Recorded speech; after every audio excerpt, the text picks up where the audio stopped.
Egaa kabajamtoota daawwattoota keenyaa kanatti aansuudhaan akkuma argaa jirtan kana har'a waan addaa isinii qabadhee dhufee jira jechuudha. Innis immootu beeksisa manaati. Manni amma dabre kun qarshii miliyoona 2,950 himama. Inni kun immootu miliyoona 3 jechuudha kaarii 200. Asiin immoo achi gama achaa nuti argaa jirtan kun manni kun tiira jira jechuudha. Gama tokkoon gara gadiitti argaa jirtan kun karaa namni keessa deemaa jiru kun itti aansee masjidatti jira jechuudha. Masjida itti aansuudhaan gamanaan immootu karaa koobilitu jira. Inni kunillee adduma mana biraati jechuudha. Kabajamtoota daawwattoota keenyaa kanatti aansuudhaan immootu mana baay'ee bareedaa ta'ee fi akkuma san immoo finishingiin isaa hundi xumuramee waa hunda isaa guuttatee jaayiza tahee akkuma argaa jirtan kana baay'ee namatti tola. Inni kun gatiin isaa baay'ee mi'aadha. Garuu miliyoona 8 himatanii haga miliyoona 6tti ni gurgurama jechuudha. Egaa kabajamtoota daawwattoota keenyaa isinillee kana beektanii namoonni humna qabdanii fi akkuma san immoo bitachuu barbaadan namoonni fira keessanillee yoo bitachuu barbaadan taate lakkoofsa bilbilaa keenya kennuudhaan asuma lakkoofsa bilbilaa keenya fuuna chaanaalii keenyatti irra jira jechuudha. Asirraa fuutanii kennitanii fi isaan nu wajjin wal qunnamanii wanta isaan irraa eegamu wanti asirraa qulqullaa'uu qabu kamiyyuu nullee faana bunee ni hubachiifna jechuudha.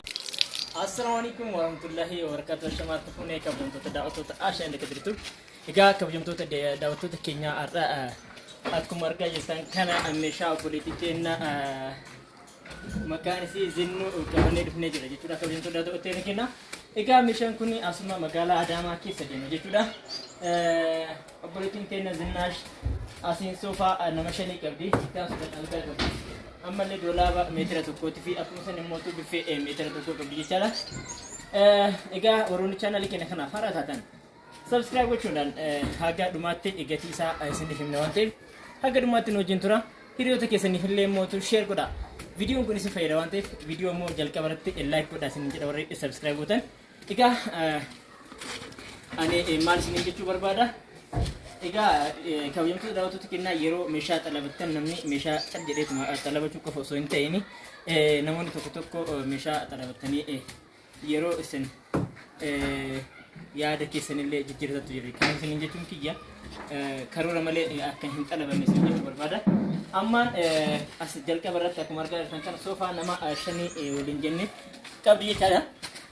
Soofaan kun haala kanaan baay'ee qulqulluu tahee ogeessa keenya hojjetamee fi jira jechuudha. Yeroo baay'ee yeroo meeshaa namaa hojjennu meeshaa jalqaba irraa haga dhumaatti ofii keenya dhiyeessii hundaa dhiyeessinee meeshaalee hundaa binneetiin ofii keenya qulqullinaan hojjechuun isaa immoo adda nu taasisa. Nullee akka dhibbaan dhimmatti itti amannee namaaf meeshaa gaarii hojjennu kan nu taasisu keessa fi afaan guutuu akka dubbannu kan dhugeessa ofii keenya hojjechiisuun keenya akkasitti akka meeshaa qulqulluu hojjennu fi isinillee meeshaa qulqulluu akka argattan akka beektan isin jechuu barbaada. Asirratti obboleettiin teenya meeshaa soofaa nama 5 qofa na hojjedhu jettee haala kanaan kunoo teessuma isaa kana boondidii hojjenneef jechaadha. Soofaan kun as keessatti yoo gubbaa isaa kana laaltan baay'ee bakka fedhanitti hojjete wal fakkaatuu danda'a. Keessa isaa garuu garaagarummaa guddatu jira jechuudha. Baay'ee amma inni ani irra taa'e kun jalli isaa keessi kun boondidiidha jechaadha. Inni kun boondidiidha. Gaans asiin ol haga fedhe gallaa fedhe inni kun waggaa dheeraa yoo xiqqaate gara waggaa baay'ee gara waggaa 10 turuu danda'a jedhee yaada tilmaama nani baay'ee rabbiin haga sanii olitti illee nama turu rabbiin haa taasisu. Kanaaf egaa kabajamtoota daawwattoota keenyaa itti aansuudhaan ammallee obboleettiin keenya meetira 50 algaa bifa kanaan turuudhaan gamaa gamanaan haala kanaan hojjetameef hojjenneefii jira jechuudha. Meeshaan kun akka isin agartan kana haala kanaan xirritti jedhee bareedee fi laqqee meeshaa isii qulqullinaan hojjenneefii jira jechuudha. Asirratti kana fakkaata. Soofaa nama 5 qarshii 56 asiin immoo algaa qabdi. Algaa bitakkaamsaa isiillee hojjenneefi itti aansuudhaan immoo doolaaba kalarii wal fakkaatu meetira ta'e hojjenneefi irra kabajamtoota daawwattoota keenyaa akka haala kanaan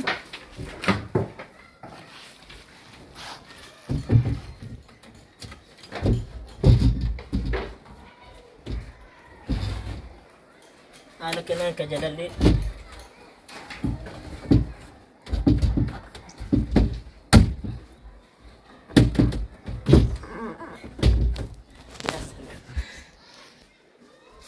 Itaan Sudaan haala kanaan ammallee buletiin kenna biffee meetira tokko hojjennee fi jedhu kenna. Asirratti immoo sheelfii kanarratti jechuudha kun sheelfii ta'uun isaa waan isa fayyadu. Sheelfiin kun baay'ee hin cabu. Bakka bakkatti osoo sochooftan meeshaan gurguddaan fidha asirra yoo akka taa'u taate hin cabu jechuudha. Yeroo ammaa kana sheelfii galchuun filatamaadha jechuudha. Nuti baay'ee waan hin taane namaaf hin hojjennu. Osoo namni iyyuu filannoo hin taane filateyyuu gorsinee haala irraa deebinuutu jira jechuudha. Kana haala kanaan meeshaa gurguddaa keessa kaa'achuudhaaf akka itti tolutti haala kanaan hojjennee fi jira qabeen kutu daawwattoota kenna. Itaan Sudaan ammallee buletiin kenna biraanee tiiftaantii qabdee jechuudha akkuma argaa kan haala kanaan kan jiruu fi asitti immoo balbala tokko qabdi. As immoo iddoo koriidarii addaan dikoodarii kaa'atan kanaan bakka jipaasii kaa'atan. Asiin immoo goota televezyiina inchii 43 fuudhu qabdi jechuudha kabajamtoota daawwattoota kenna. Kana fakkaata haga ammaatti nu wajjin turuu keessaniif guddaa galatoomaa isiniin jennaa. Nu filattaniitu mootummaa meeshaa nurra talaabachuu keessaniif guddaa galatoomaa isiniin jenna. Itti aansuudhaan egaa kabajamtoota daawwattoota kenna akkuma argaa jirtan kana meeshaa kana akkaatuma filannoo abbaan filateen maaliif hojjenna jechuudha. Ammas isinis filattanii yoo dhuftan taate akkaataa filannoo keessaniitiin hunda keessaniif ordarii keessaniin isinii hojjenna. Biyyaa biyyatti illee akkuma beekamu isinii geessinaa yoo lakkii mootummaatiin kennanii dhufee nu haasuu jettan immoo dhufee akka isinii fuudhu ni haala mijeessinaa jechuudha.